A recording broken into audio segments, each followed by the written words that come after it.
Now, though you've seen MongoDB and have briefly experimented with the local installation as well, for our purposes, we will employ the services of MongoLab, one of the most popular MongoDB as a service providers out there.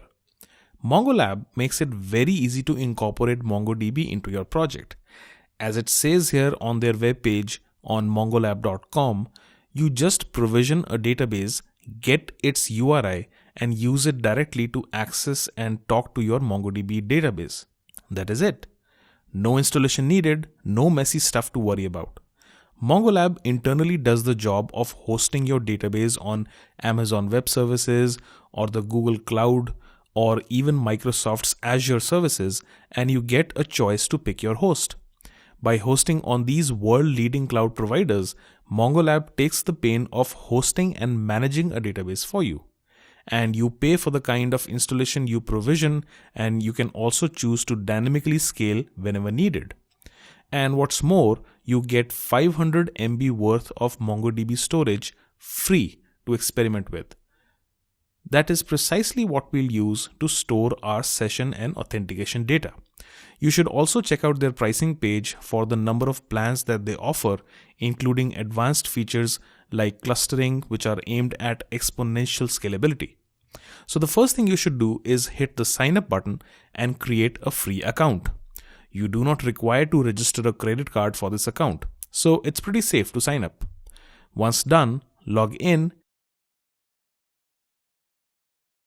and you'll come to this page where, among other things, you can see your currently provisioned MongoDB instances.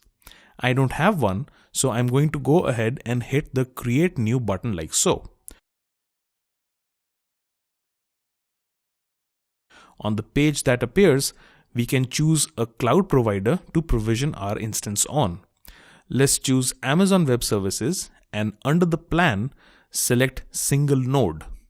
Make sure you have the sandbox option selected, which is what gives us the 500 MB instance to play with MongoDB for free.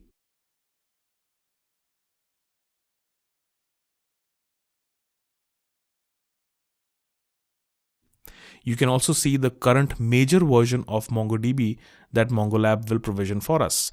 At the time of recording, it's version 3.0.x, and this keeps changing with time. In the database name, key in a unique name for your database.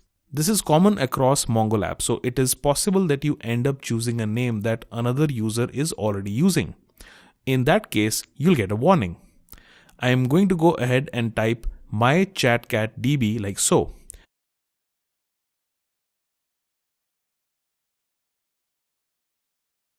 But when I hit the create button here, I'm warned that I must choose lowercase names that cannot have spaces or special characters except hyphens and underscores.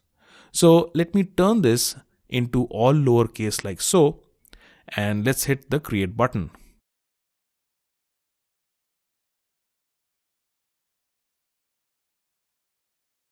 And we have our brand new MongoDB instance all set up on Amazon Web Services, ready to be used. Now let's click on this deployment. On this screen, you can see a specially formulated URI up here, which can be used to connect to this database instance from our Node.js app. But first, we need to create access credentials in the form of a user. We'll click on this hyperlink here, and this brings up a panel which allows us to create a new user for our database. I'll type in a name for the user along with a password. For scenarios where you do not want to allow a client to write to a database, you can also create read-only users by checking the Make Read-Only box on this panel.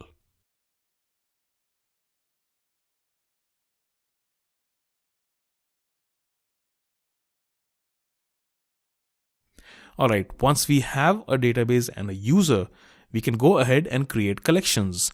Collections in MongoDB are somewhat akin to tables in a traditional SQL database. Now, you do not need to explicitly create a collection here for ChatCat, because when our app connects and attempts to store a record for the first time, a collection would be automatically created for us. So let's play here for a bit, and I'll click on the Add Collection button to create a collection called Phonebook. Once your collection is created, it will be listed here and you can see it says 0 under the documents column. A document is like a record or a row of data if we were to compare with a SQL database, although they are very different in terms of implementation. Let's click on the name phone book now, and on the page that appears, let's click on Add Document. This is where you can create a new document directly into your collection. So for instance, since I have named this collection as phone book, let me create a simple JSON object like so. Note that the keys here have to be strings, whereas values could be strings, numbers, objects, arrays, boolean, and more. Here I am creating a simple document where all values are of the type string. Hit create and go back, and you can see our newly created record here with a unique object ID that MongoDB creates for you. This ID is the primary key for this record and is created as a 12-bit BSON or binary JSON format. BSON is the format which MongoDB uses internally to store documents. Now, if you want, you can also display this record as a table. When you select the type table though, MongoDB asks you to map column names to their key counterparts. Click on this region to bring up this panel, and here we'll simply create a JSON record that maps column names to their field of keys as per the document or record that we have stored. Once you do this, you can see your data mapped as a table like so. Alright, so this is how you set up your MongoLab account.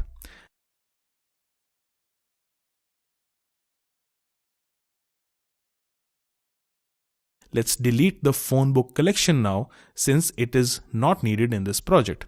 And let's go ahead.